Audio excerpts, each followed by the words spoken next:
السلام علیکم ورحمۃ اللہ وبرکاتہ۔ معزز سامعین گرامی، ایک دفعہ پھر آپ کی خدمت میں ایک نئے سبق کے ساتھ حاضر ہوں۔ اگر آپ قرآن کریم کو تجوید و قرات کے ساتھ سیکھنا چاہتے ہیں اور آپ کی یہ خواہش ہے کہ آپ کے بچے قرآن کریم کو صحیح اصول و ضوابط اور قوانین کے ساتھ پڑھنا سیکھ سکیں، تو آپ نے بالکل صحیح چینل پہ کلک کیا ہے، اور آپ سے گزارش ہے کہ آپ اس ویڈیو کو شروع سے لے کر آخر تک پورا دیکھیے گا۔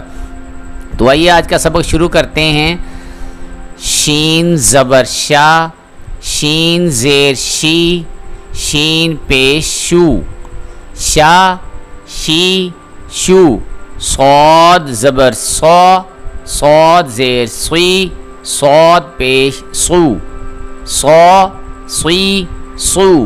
آپ نے جیسے کہ دیکھا سین ہم نے جب پڑھا تھا تو ہم نے اس کی آواز کو بھاری کر کے اور پر کر کے نہیں پڑھا تھا، موٹا کر کے نہیں پڑھا تھا، جبکہ صاد اور یہ جو ہیں ان کی آواز کو ہم پر کر کے پڑھ رہے ہیں۔ ضاد زبر ضا، ضاد زیر ضی، ضاد پیش ضو، ضا ضی ضو۔ تو اس میں دال کو بھی جیسے کہ یہ میں لائن پڑھا رہا ہوں ضا ضی ضو والی، اس میں آپ نے غور کیا ہوگا کہ جب ہم نے دال کو پڑھا تھا تو دال کو پر کر کے اس کو دا دی دو پڑھا تھا، جبکہ اس کو ضا ضی ضو اس کو موٹا کر کے اور پر کر کے پڑھ رہے ہیں۔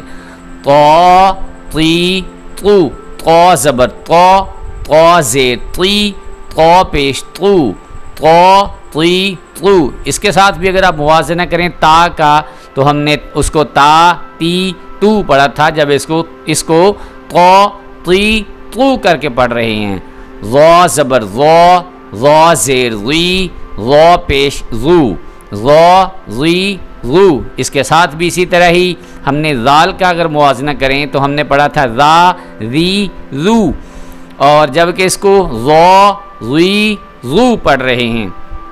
عین زبر ع، عین زیر عی، عین پیش عو، ع عی عو۔ اس کی آواز جو ہے وہ آپ نے حلق سے نکالنی ہے، چونکہ یہ حمزہ ہا عین ہا غین، عین جو ہے یہ حروف حلقی میں سے ایک حرف ہے، اس کو ہم نے اپنے حلق سے ادا کرنے کی کوشش کرنی ہے۔